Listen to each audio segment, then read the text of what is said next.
Paulo Luna, and in this video I will explain my key activity.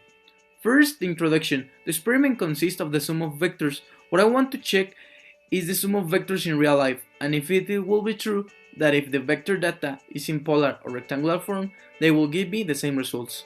My theoretical framework. What is a vector? In physics, a line segment in a space that stands from one point to another is called a vector. That is, it has a direction and sense. Vectors in physics have the function of expressing vectors' magnitudes. Vector quantities are those quantities that, in addition to being represented by a number and a unit, also need to be expressed in a space with a direction and sense. That is, with a vector. This distinguishes them from scalar quantities, which only requires one number and one unit. These are examples of vector quantities: velocity, acceleration, displacement, weight, etc. The characteristics that define a vector are modulus or magnitude, angle, and direction. My experimental design. My question was, if the three bottles are connected at a point in the center and then I drop it, can the sum of vectors be analyzed? Will it be the same in the polar and rectangular form?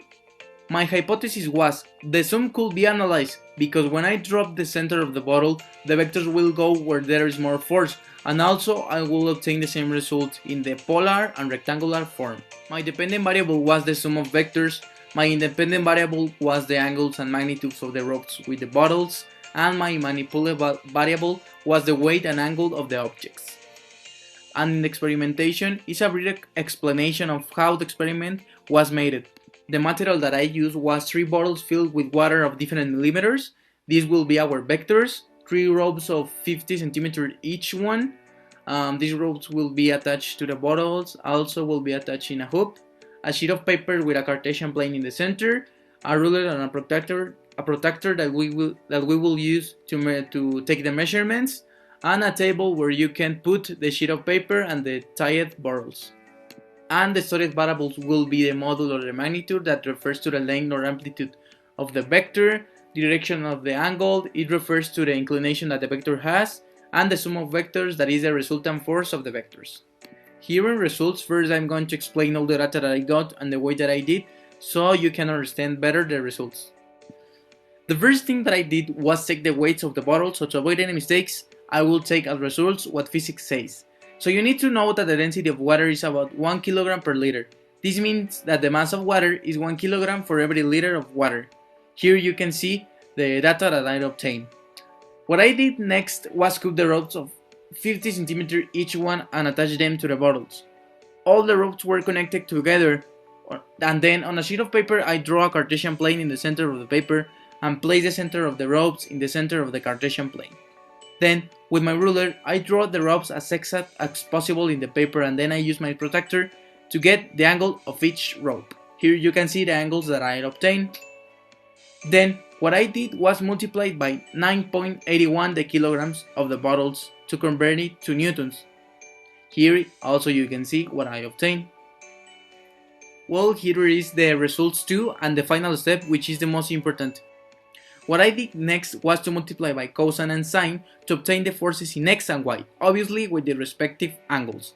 In this way I obtained the rectangular shape of the vectors. Here you can see the data that I obtained of cosine and sine, and then I did the summation of forces in x and y to be able to use the inverse tangent and thus obtain the angle of the chords.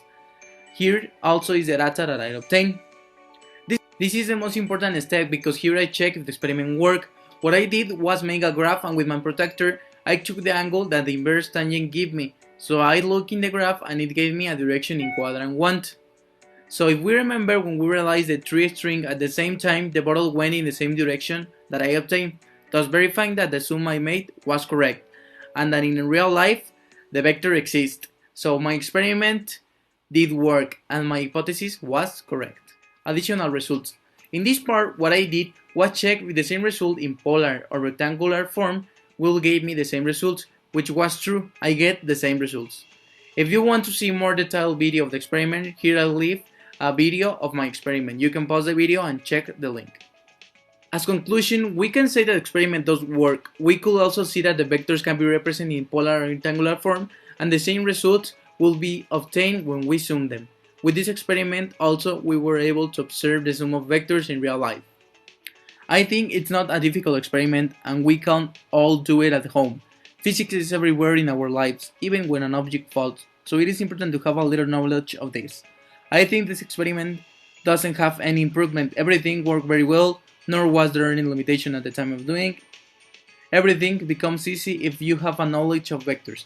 The only thing that will be interesting to do will be to increase the weights of the objects a lot to see what's going on. Finally, here I leave my reference and thank you for watching this video.